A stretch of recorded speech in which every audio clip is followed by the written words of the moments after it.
unwanted invite. When I was in 4th grade, one of my friends had a sleepover birthday party. It was pretty normal stuff. About 30 minutes after everyone had gotten there, someone knocked on the door, a 6th grader whose parents were friends with my friend's parents. Apparently, he didn't have a lot of friends, so he got invited. It only took a few minutes to realize why he didn't have many friends. He was mean, physical, and would try to one up everyone. Oh, nobody nobody likes a one-upper. If you're a one-upper and you feel you need to compete, you gotta really sit with yourself and be like, why do I feel the need to be like, oh yeah, well my story's better. My life is crazier. Like, chill, just chill. A little later that night, we decided to wrestle each other. That's when the night took a dark turn. He punched one of the kids in the groin, so one of the other guys went up to him and gave him a swift punch in the sternum. He fell straight to the ground. For the rest of the night, the kid didn't say a word to anybody and hid in the basement for the most part. Was that it? Where's a part 2? I need a part 2. How was he at school the next day? What did he do? Did he start, giving people atomic wedgies? I need to know these things, okay? Sit tight, make sure you grab your popcorn, and hit that pause button. Like, subscribe, and comment below. Love me some sweet milk. Ugh. It was in the early 90s when I was a kid. I slept over at a buddy's house for the first time. The next morning, we woke up and his mom made us cereal. Oh no, I know where this is going. I'm gonna get so grossed out. No. It's breast milk. I bet you. 100%. Just as my buddy finished his bowl of cereal, his mom came over and turned the bowl on its side to pour the leftover cereal milk into the milk carton. That's just disgusting. Blah, blah. So you're just putting it's basically like backwash. Goofing gone wrong. A friend and I went to another friend's house to sleep over at night. We were all goofing around, as most 10-year-old boys do. There's a lot of boys on this one. To the point that our friend's dad started yelling at his son. It was a little bit awkward and tense, and then my friend told his dad to shut up.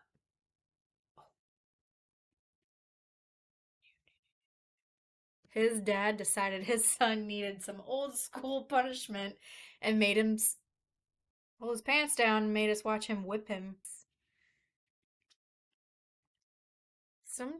I have no comment.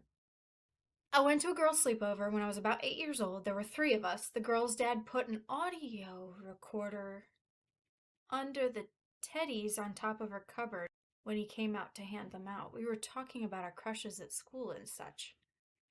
What? The next day, he played the recording out loud to wake us up, laughing and listening closely to what we were talking about in front of us. I have no words. That's unhinged and maybe a little deranged.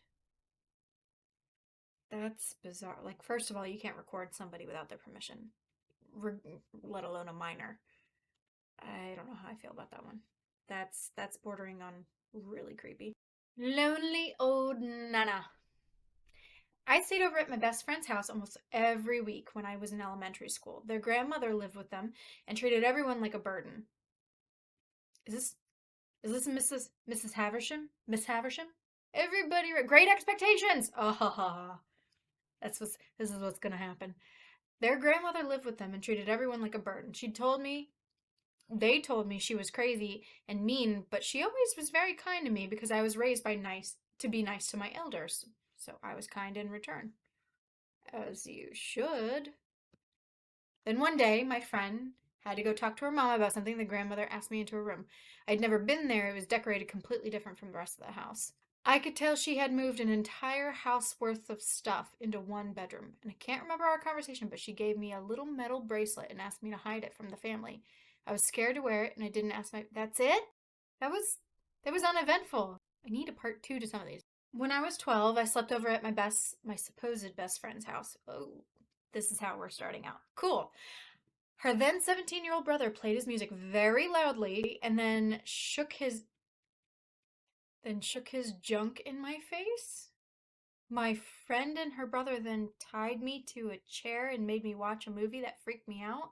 Obviously, the parents are playing a huge role in how these children are acting. I say children, but he's 17. They already know the difference between right and wrong. After that, they proceeded to laugh their butts off when I woke up in the middle of the night screaming from a nightmare. I'm not friends with her anymore. Yeah, I wouldn't be either. That's messed up.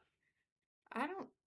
I mean, I hogtied my brother to a chair because I wanted him to play Barbies with me, and he was 3 and I was 5, and I found a jump rope and I made him wear one of my dresses, and then we had tea, and he didn't like it, but it was different. I just I just wanted somebody to play with me. And I was 5, so there's that. So just saying. He's a toddler. He didn't care. He was mad. I didn't want to play. And then he popped my Barbie doll heads off. Okay? Alright, so he got revenge later on.